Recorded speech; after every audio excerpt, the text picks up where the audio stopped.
Pessoal, eu vou começar o vídeo de hoje mostrando para vocês uma notícia que deixa muito claro o porquê da perseguição que o sistema está fazendo ao ex-presidente Jair Bolsonaro.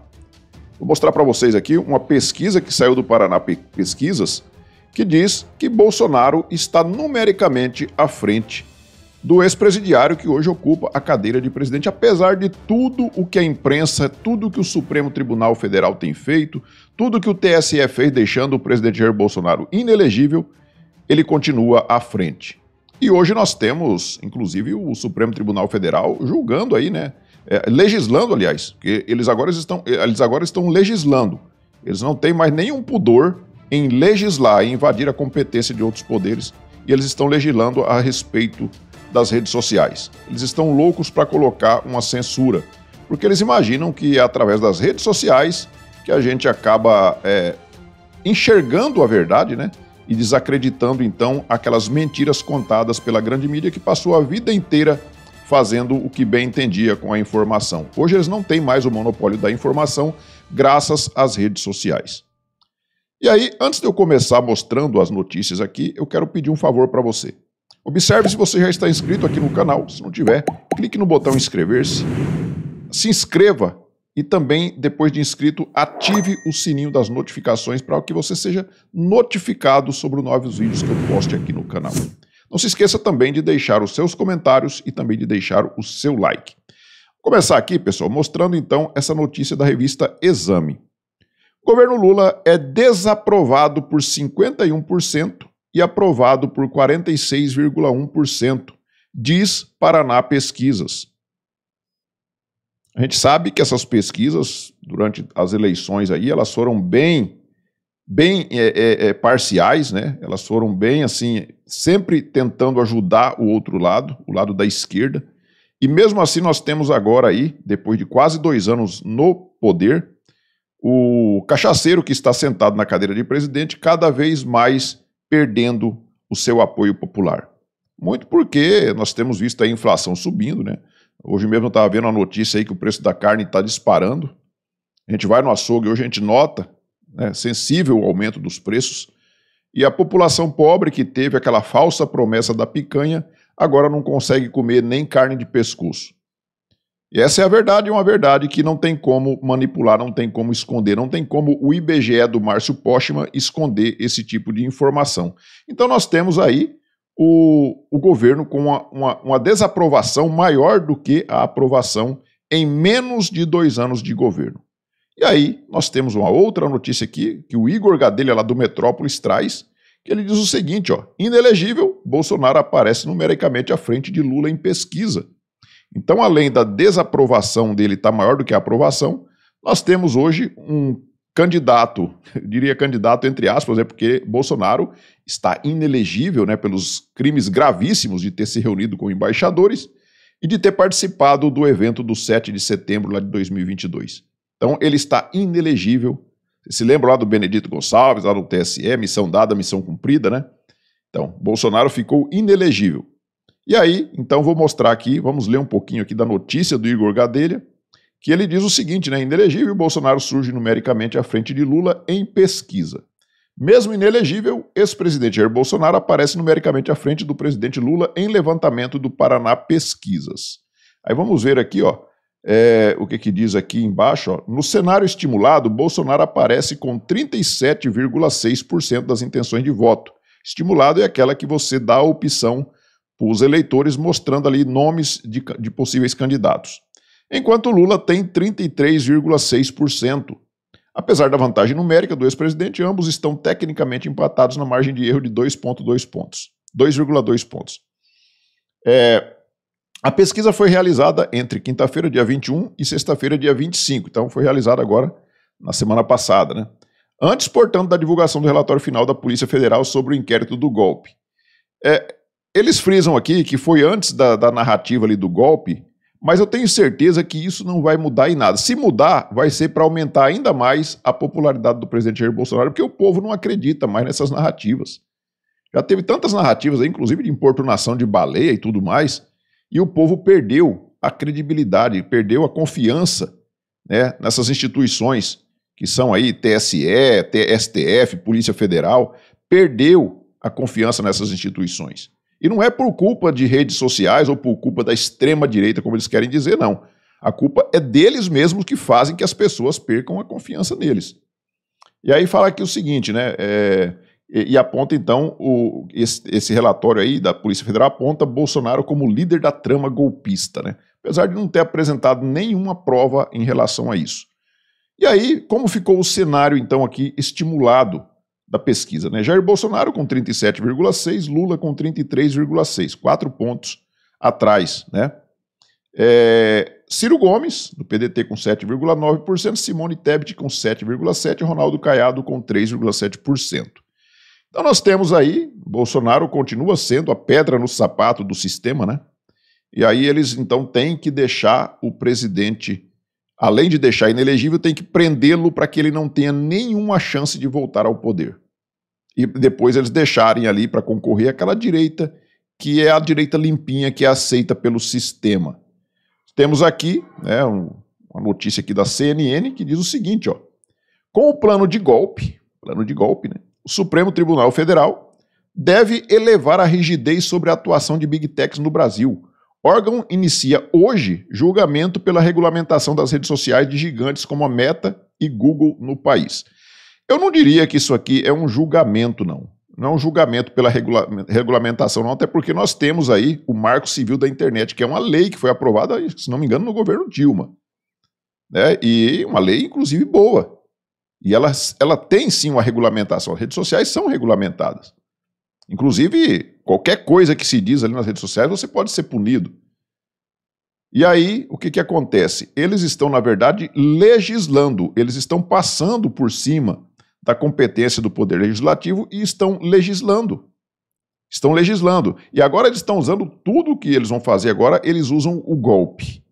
O que tem a ver as redes sociais com o que eles chamam aí de golpe? As pessoas usaram as redes sociais para dar o golpe, então se alguém usar telefone para urdir um golpe aí, que eles chamam de golpe, vai ter que banir então os telefones aqui do Brasil.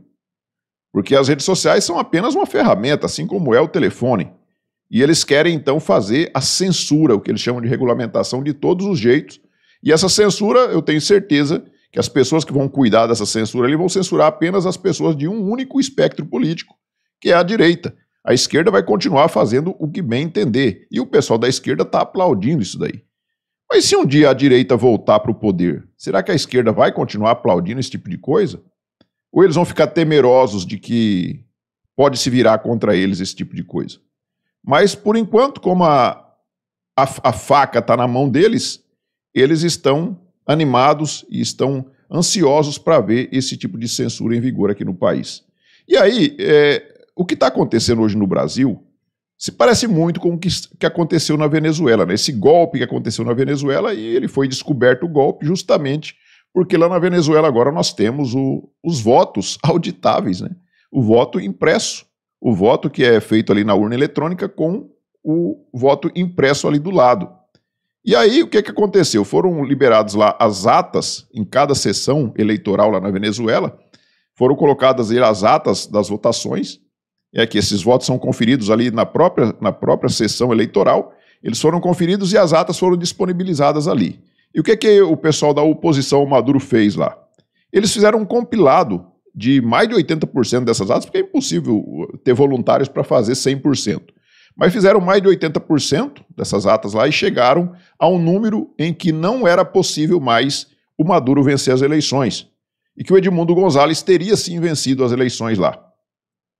O que o Maduro fez? O Maduro deu um golpe na cara dura, e o Lula não condenou esse golpe, porque o Lula é um golpista também, gostaria de fazer isso. Aliás, ele é fruto de um golpe, porque o verdadeiro golpe aconteceu quando tiraram ele da cadeia para colocar na presidência da República. Esse sim foi um verdadeiro golpe. O golpe do sistema foi esse. Então, o que aconteceu? O sistema deu um golpe e depois acusa as vítimas de golpistas e manda essa turma para a cadeia. É o que aconteceu na Venezuela. E aí nós temos a Maria Corina Machado, que está sendo perseguida. O próprio Edmundo Gonzalez estava lá para a Espanha porque estava sendo perseguido, ameaçado de prisão e tudo mais. E aí, a Maria Corina Machado, ela diz o seguinte aqui, ó, eu vou trazer aqui uma postagem dela, aqui com a tradução do Google, que diz o seguinte, ó, A ata da vitória chegou ao Congresso brasileiro. Acaba de acontecer a apresentação da minuta da verdade perante senadores e deputados dos diversos partidos políticos brasileiros. Contamos com o povo do Brasil e suas instituições democráticas para fazer cumprir a decisão soberana do povo venezuelano em 28 de julho. Obrigado a cada um dos senadores e deputados que hoje confirmaram a prova do nosso feito cívico e nos acompanham na nossa luta até o fim. A Venezuela será livre e democrática. Olha, eu até torço para que a Venezuela seja livre e democrática. Torço, peço a Deus, oro a Deus para que isso aconteça. Mas agora, no momento, eu acho um pouco difícil. Apesar que com a vitória do Trump, pode ser que o Maduro se sinta um pouco mais pressionado e talvez isso aí desague aí numa fuga do Maduro e o pessoal da oposição que realmente venceu essas eleições assuma o poder. Não vou descartar essa possibilidade. Mas agora, no momento, isso aí está um pouco longe ainda de acontecer. Temos aqui, na Revista Oeste, né? PGR da Venezuela abre inquérito contra Maria Corina por conspiração. Parece com o Brasil? Tem alguma semelhança com o Brasil? Né? Então nós temos aqui no Brasil o Bolsonaro, que inclusive está vendo aí nesse relatório da Polícia Federal, até o questionamento que o PL fez depois das eleições, eles trataram como golpe, como uma parte já do golpe.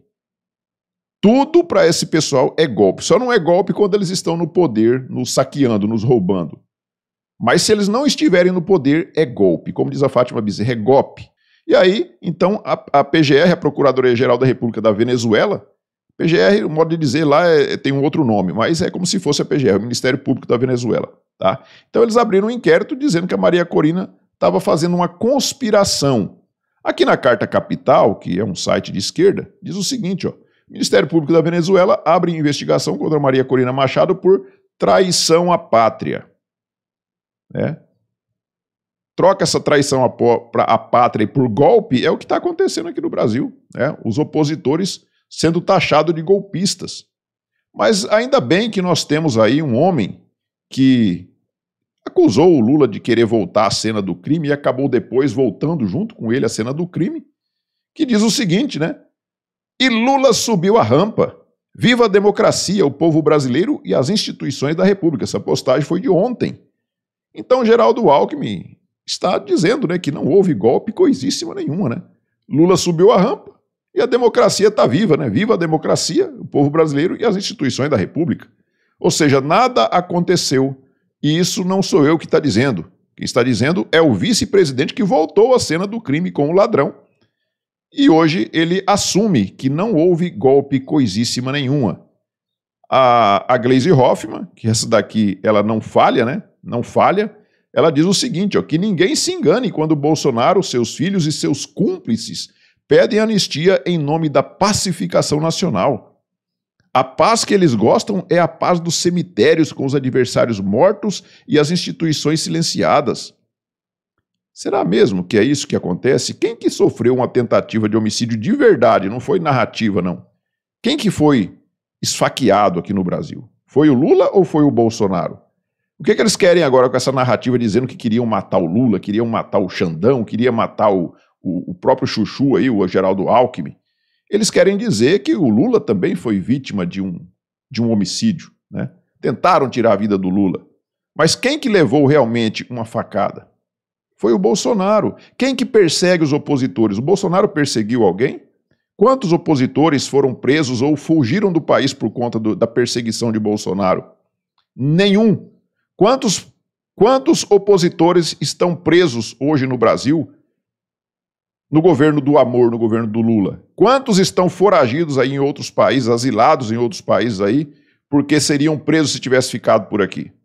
Quantos estão com as redes sociais retiradas, né, silenciados aí nas redes sociais, jornalistas que estão em outros países aí, neste governo agora, e quantos que foram silenciados durante o governo do Bolsonaro? É tão fácil de perceber a diferença, né? E a Gleisi Hoffmann diz que a direita, a extrema-direita, quer ver os seus opositores mortos. É o que prova o relatório da PF. O relatório da PF não prova nada.